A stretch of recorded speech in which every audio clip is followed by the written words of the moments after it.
Hello.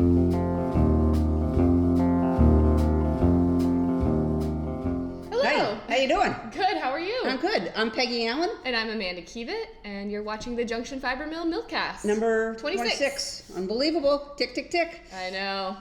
What a gorgeous weekend. What a gorgeous morning. What is the weather report? Yeah. What a gorgeous weekend, though. I know. We really deserved it because it had been about 8 days straight of rain or something like that. Crazy. And then the sun came out, which was perfect timing because the first Norwich Farmers Market was this Saturday. And Todd and I were there. Todd helped me set up, and it was fun. It was very social. It was packed. I think everybody and their brother said, finally, we can go outside and say hello to people. Yeah, Cody and Maeve went, and they brought back some goodies, but I went out for a run with some friends, and that was a good use of my Saturday morning. Excellent. And aside from that, we got our garden beds built this weekend. So built? Yeah, we've redone them about every year for 4 years. Okay.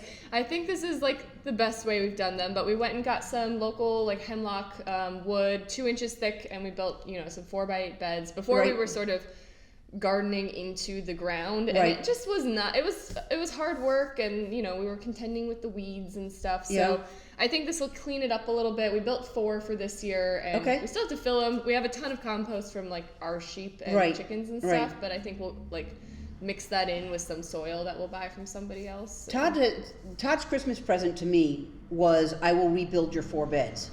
This year? Yes. Did he do it? Well, he's gotten started. Okay. Home Depot sells this concrete block that you slide the 4 panels in so that you don't have to mess around with trying to come up with the corners, and then they rot over time. And you put a short rebar in it to hold it in place. Oh, cool. So he went down and he got that, and he said they were almost sold out. And we measured and agreed how we were going to do them a little differently. I planted my dahlias. I love Peg's dahlias. Great with flowers. Well, I'm great with gardening until about July 1st. And then I'm like, I get lazy. I don't want to deal with the weeds, but I love having a cutting garden. I just do. I love being able to have a bouquet of flowers. And dahlias are the rock. That and zinnias. Dahlias often don't come in until later, but if you can get a jump start on them, you don't have to wait till the fall. But what a great weekend. Although I have to say, I did a long walk with my sister and my friend Maggie, and we had both dogs with us and my sister Eileen's, and Jack took off. Oh no. And this is like the 3rd time recently, and when I finally got him back, covered in mud, whatever, I'm sure he scented a deer, and I just said, you know what, I can't do it. And we were in a place that So you're gonna leash him, or you're not gonna be responsible for this? Yeah. I think I'm going with the latter. Todd, you do it. So anyway. Other than that, it was a really great weekend. Yeah. And I know I mentioned I was going to get to blocking my vest so I could bring it, but I only got to it last night, so it's still drying. And I decided to do a lazy block on it because it really didn't need much. No, so I just sort of wet it and put it out over the dryer, and it's just not, I didn't pin it down. I just sort of it didn't need pinning down. No, I just wanted those stitches to get their places, and then I'm telling you, that would have been a great one to try steaming. Yeah, I could have just done that. Have you ever tried? You just keep with the iron. Yeah, you don't let the iron touch the material. You're just steaming it down, and it just kind of goes. Yeah, I wanted, the ribbing and stuff did need, it was like flipping up in places, so I'm hoping just the wet blocking will help keep it down, but hopefully for next time I'll have that. And the other thing I did this weekend that I should have brought in to show you, but I do have a little picture, is Maeve has been sleeping on her teddy bear the last couple weeks, so I think it's time for her to get a pillow. And being who I am, you can understand where my brain goes. So I ended up sewing her a little pillow. I have the inner part done, and stuffing it with all of our sheep's wool we the sort of scraps of processing it from the past few years. So it was so fun actually to be like, I am making this pillow out of what we have around. I think that's great. And so I need to still sew her a little pillowcase, and I'll show a picture when she's sleeping on it. But she's gonna rest on the fleece of the sheep that was grown in our meadow, and I'm using our old comforter cover that has holes in it for the pillowcase. So reuse, recycle. I'm very excited about it. It's good. That is very good. Yeah, we'll see how the wool does over time. I'm a little worried it's gonna compact, but I think I'll just rip it and put more fluff in if it needs it. I'm going to be seeing Paula Aarons, who's going to be in a booth with me at the New Hampshire Sheep she's Wool. the Dancing Pony Sheep Farm. And she makes pillows that are stuffed with wool. Oh, really? Yeah, and I'm going to ask her that question of what happens. I didn't want to fill it too much, because she's just so tiny, so I didn't want her neck to be like cranked She's been up, doing it for a while, so I'll ask her. I originally looked online, and there's of course companies doing wool pillows. And when I looked at the photos, it literally just looks like they're shoving in picked wool into a pillow. There's nothing real special about it. So I was like, give it a shot. Give it a shot. Why not? We'll see. We got access to it. Well, that's very good. And that's very cool. What else did you do this weekend? Because of all the rain, the barn, I think I have shared, has been really god-awful, mucky. Yeah. But our first place, I think you do the same, is that when we're going to put the sheep out on grass, the first place we go is the backyard, literally, where our Adirondack chairs are, and we let them out. But I have to tell you, did I tell you we had 21 lambs? I have that wrong. We thought we were all done, and then we had this one where, I think she's older. I don't think she's pregnant. I think, pardon me, that those are old lady bags, not filling up. So we thought we were done. So all the lambs the nursery got combined with the peanut gallery, and which everything are the was ones fine. that you weren't breeding. The ones we weren't breeding. And Todd was up there, giving them hay, and he did this double take, and there was a lamb that had no ear tag. Yeah. And he was like, how could the ear tag have fallen out so quickly? Picks the lamb up, and the tail isn't docked, and the umbilical cord isn't tied off. And he's like, oh. And it turns out that senior ewe was in fact pregnant, and this was probably a 2-day-old lamb that was in with the pack, and he was a single and doing extremely well. Yeah. Yeah. That's nature for you. Yes, nature. Yeah. And the mom was great, and so now we have 22, and now you're done. We're done, and they're out on the grass. And this morning I was out there, and hopefully these pictures do it some justice. It's so hilarious. The lambs are climbing all over the hog, the brush hog. Oh my gosh. Curious, what's this, what's that, and moving around. And I think they got about maybe a half a day left, and then we'll move them out onto the fields. And they'll always have access to come up to the barn. But I know we were really itching to get the lambs out onto grass because it, like you said, it's been mucky in the barnyard. And they love grass. They love it. We brought them into our yard too. And Maisie, one of our older sheep, and the oldest baby was 4, she comes rounding the corner into the new area and literally jumps up and does a little kick out to the side, like a little lamb. I was like, I did not think you had those moves in you. Yeah. So it is so fun to see very them. fun. That's very fun. Thinking of Savage Hart Farm. Yeah. We have a segue into the grand question that people have been asking. Yeah. Is, when can we get some Savage Hart Farm yarn? Right. And the answer is now.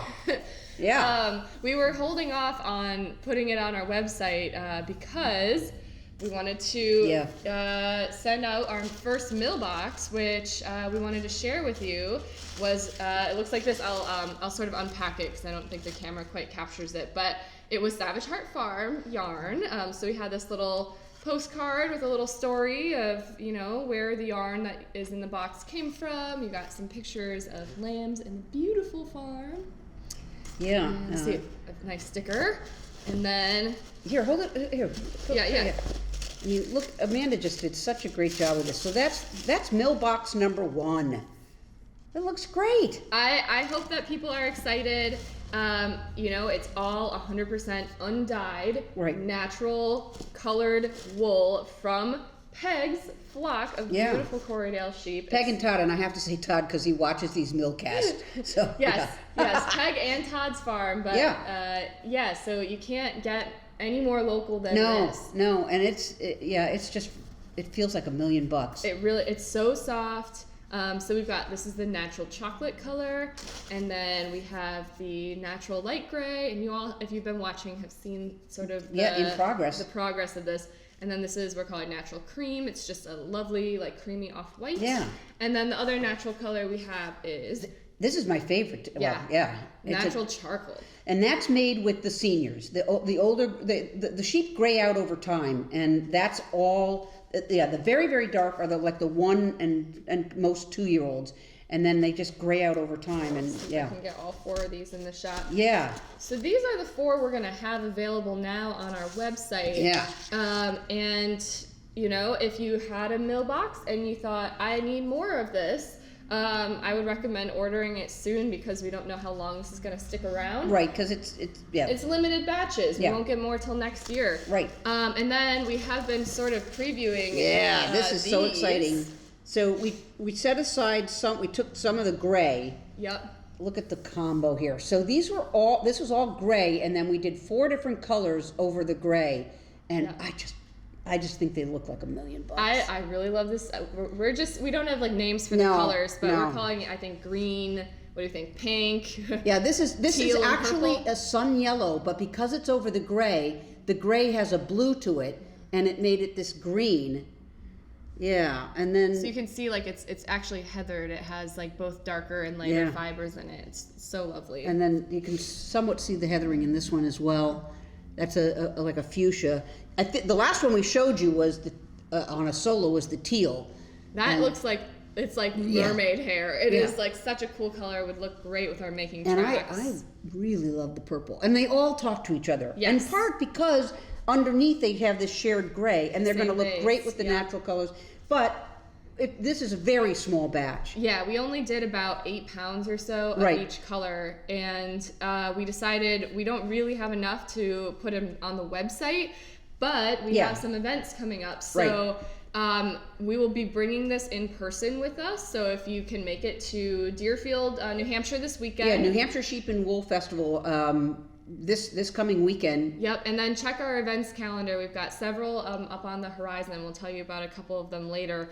But we will be selling this in person till it sells out. Yeah. And hopefully, it's exciting. Hopefully you can snag some if you're going to be around the Northeast. And in the meantime, for those of you that got mailboxes, we'd love to hear, what are you making? Yeah, what are you making? If we could show a progress shot, that would be cool. That'd be very fun. So That'd be very we fun. heard from one of you that's making the Andrea Mowry Everyday Cowl. I haven't looked at that one, but it's, I guess, like a 2-color that they're going to make with 2 of the skeins. So, nice. And we'd love to be able to share with you if you're a little stumped for ideas. Maybe other folks have some great ones for you. Yeah, we'd love to know about them. Yeah, cool. Speaking of Andrea Mowry. Yes. We put a call out last week for who are your favorite local to us designers. Right. And we understand there is some way to find this out in Ravelry, but I'm still not savvy enough with Ravelry, so we love hearing from you directly. But in the comments, a lot of you did a shout out. Some of them we know well. Andrea Mowry is one. Jennifer Steingass, we're a huge fan of her. She does the marvelous yoke ones. And I wanted to show you Amy Christopher's. She's actually my neighbor just up the road from my house in Sharon. And she does, I'll take this off so you can see it in its full glory. This is part of her Pressed Flowers series. Yeah. It is her cowl. And it's got several different sizes in the pattern. This one's the smallest one, and this is made with our making tracks. I think it took just 1 skein of making, maybe 2. No, I think 1. I think one, and it's a Vermont Vice. Yeah, Vermont Vice, and then it was with one of our Farm Fresh neutrals. I think this was the Montadale Cheviot mixed with a little bit of merino. So you can see the gradient really works well with her pattern design. So I love this cowl. And like I said, she's very local to us, so we highly recommend checking her out. And then we got some others that I hadn't heard of before. Judy from the Autumn Acorn. Yeah, I'm going to have to look her up. And Alicia Plummer. Alicia Plummer. Yeah. And of course, Ona Woolton. We've mentioned her before. Yeah. So if we're missing other folks, we don't quite know what we're going to do with this information yet, but we love to share it and encourage people to seek out local designers. It's why not? Yeah, absolutely. And speaking of comments on the Millcast from last week, we've got a few different responses about our bind-off discussion. Boy, who knew? Yeah. Who knew there were so many Icelandic bind-off? I haven't looked into that one yet, but someone really liked it. But when we started talking about the tubular, we got a lot of different comments. Yep. And so it was sort of what I was like hinting around, I guess. The tubular and the Italian are very similar. They both have that Kitchener stitch sewed in hem, but the tubular you do 2 or like 1 or 2 setup rows depending on how you look at it, and then it basically, when you do the Kitchener, it actually joins them as a tube. So a person commented, and this is when I've used it for, is like for a collar, like a turtleneck that works really well. So the tubular works well for the collar. Yeah. And then the Italian works great for like the cuffs. Okay. Because it lies a little bit flatter. Okay. Yeah. All right. I gotta remember that because I've got some binding off to do. Yeah, and some of you recommended some videos, so we'll throw those in the show notes absolutely. as well. And thank you for doing so. We'd love to hear from you. Yeah, thanks. Boy, really great knitters out there, far more advanced than I am. So. Yeah, same. Yeah. So we've been busy. Yes. We're always busy, but we've got some great stuff coming up in the mill. We do this all the time, and I'm sorry. This is so dang soft. Yes. This is a customer, believe it or not, she has Corriedale, and this is a 3-ply, which we all know we love the 3-ply, but I believe that she has been using so Corriedale, but I think she has a ram, she's been borrowing a ram that's Cormo, and Cormo's even softer, even crimpier than Corriedale. This is just phenomenal. I don't know if she plans to do any dyeing, but this is just fabulous. Yeah. And I can't. There's such fun when people come to pick up, when they're going to come and pick up this. I can't wait to watch their face when they touch it and go, oh, yes, this is yum. Yeah. So, and we've been doing, we always sort of mix it up between custom processing and then our making tracks. Actually, we actually have 5 different custom processings in varying stages, but we only had one we could really easily show you. Yes, but we'll show you what we've been doing for making tracks. We have a couple, re-dyes, or not re-dyes, but bringing them back. Right. This one is the Valley Fog. Yeah, we want to be well stocked for the New Hampshire Sheep and Wool Festival, so we definitely needed to have Valley Fog there. Yep, so this is our take on, it's a neutrals making track, so you'll get that really subtle variegation, and gosh, this would look lovely with like this. Yeah. Like a chocolate or, a dark gray or something like that. Yep. And then you want to show this one? Yeah, we've got January Nights. So this is a fun, it's got a dark navy, then a lighter blues, and then this little shot of orange. Yeah, it just looks like the sun going down on like a real cold winter night. Yeah, this is good. Yeah. And this is yours. Yeah. You're the originator. It's ours now. I know, but you get kind of... Yeah, and was this one yours or Vicky or? It wasn't mine. Anyways, this one we call in Cloverfield. Right. And so it's very seasonal. Now It's got that bright spring green in there, and then what's the clover there's a name for that clover? The red clover? Red clover and white clover. This has that red clover in there. Yeah, so this one's very seasonally appropriate. Yeah. And matches the meadows that the sheep are going on soon. So we'll always keep doing the making tracks. Yeah. And we might start experimenting with some new colors too. Yeah. We'll see. But those will all be at the New Hampshire Sheep and Wool. So I've got to show you, I'm making progress, but the weather was so nice. I know, it's so hard to knit when the weather's nice. Yeah. I like, and like also if you want to, for me it's an evening time thing, but lately I've been trying to like maybe get a little sewing in or do a little reading, and then the knitting doesn't happen. So I'm almost there. I've got the 2 sleeves done. And I just put I've got a holder in there because I need to do the bind off. Yep. So both of them, I've got to bind off the sleeves. Okay. And right now I'm working on I'm going to just add like 1.5 inches to the bottom. Because when I tried it on, although I'm short-waisted, this is shorter waisted than... There's a little crop top situation. And that doesn't work for me. But I've tried it on and I'm very excited about it. So yeah, it looks great. This color is you can see, this color. It'd be okay if a little cool weather came back, early evening perhaps, so I can justify wearing this. And we can get windy at the top of our little hill, so I can't wait to finish this and put it on. Yeah. I'm really excited about this. It's very out of my wheelhouse. Oh, really? Yeah, I would never have... Yeah, what part of it? The whole ribbing and... I'm usually, let's do the yoke or let's do a pattern. Yeah. It's pretty modern. And this is very modern, okay. Or maybe it is classic. It's a classic that's come back. And when you showed yours, I don't know where you are on yours. It just doesn't have sleeves. That inspired me. I said, I gotta do that. I haven't decided if I'm putting sleeves on it or just keeping it a vest or unraveling it. Oh, really? You'd unravel it?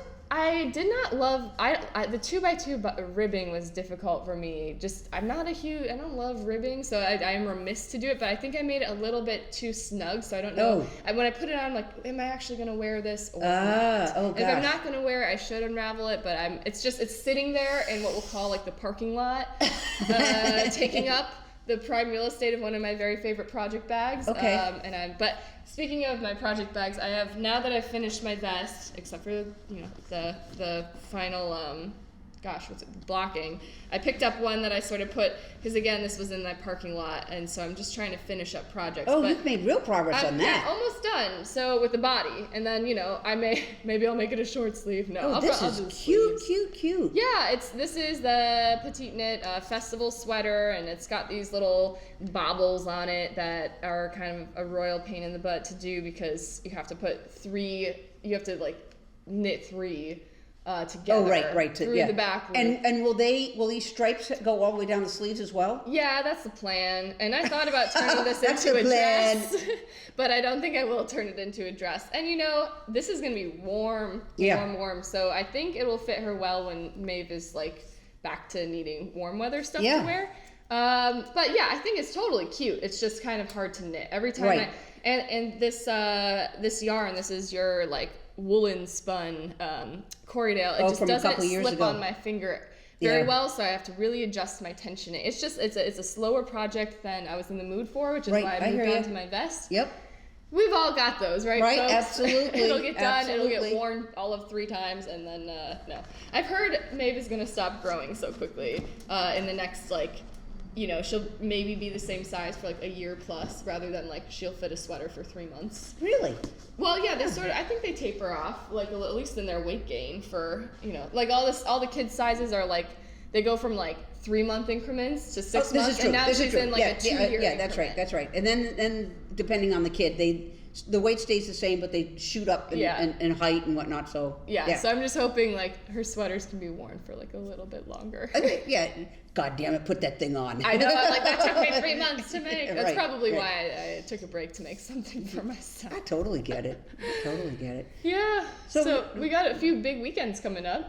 Yeah, we do have some big weekends coming up. Like we said, the New Hampshire Sheep and Wool, and so the good news is I'm going to go down on Friday to set up, so there'll be no rush. And the fun thing about when you're not trying to do same day setup is you get to visit with other vendors and kind of see what other people have. walk around, see what else is going on. And some vendors, you don't see except for these big festivals. And it's kind of like the first big one of the year, I would say. Up here, one of the big ones was just this past weekend, the Maryland Sheep and Wool Festival. Yeah, if you went, we'd love to hear how it was. Yeah, and Vicky was there, so I can't wait for Vicky's report back. Yeah, same. But that's monster. And maybe someday we'll be at the Maryland Sheep and Wool Festival. Yeah. But the New Hampshire one's coming up, and the setup will be on Friday, and we're in a kind of a big wide booth, 40 feet wide, with some of our other friends. So that's Barn 1 in booth 24. Yeah, Sheep Barn 1. Yeah, Sheep Barn 1. It's really right there when you first come in. And look for us under Fitzwilliam Fiber Farms in the directory. We won't be listed under Junction Fiber Mill, but we're kind of in with our friends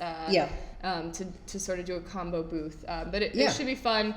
You're going to really take this one on. I'm coming as a civilian with my mom. I think that's great. She's visiting. Does she know? I told her, and she seemed into it, kind of. She's never been to a fiber festival or any. I don't even know if she's been to an agricultural festival. Well, this will be I thought it would be fun, and so my plan when she visits this weekend is Cody's staying back to do projects and stuff. Yep. And my mom and I and Maeve are loading up in the car. It's about an hour and 45 or something away. Yeah, it's a drive. Yeah. Perfect for a nap for the kid who only naps in cars. Yeah. And then, I'm hoping I can pass Maeve off to my mom and like work at the booth a little bit with you. Yeah. And then other than that, we're gonna, see the sheepdogs, see what else there's. I've actually never been to New Hampshire Sheep and Wool. Well, and I think it's gonna be a beautiful weekend. Yeah, and then we're gonna get in the car, and my mom loves seafood, so we're gonna go down to Portsmouth for dinner. Perfect. Have some seafood. It'll be the evening before Mother's Day, so I thought great time to go out. And then, it's about a 2-hour drive back. So have you been to Portsmouth? Never. Oh my gosh.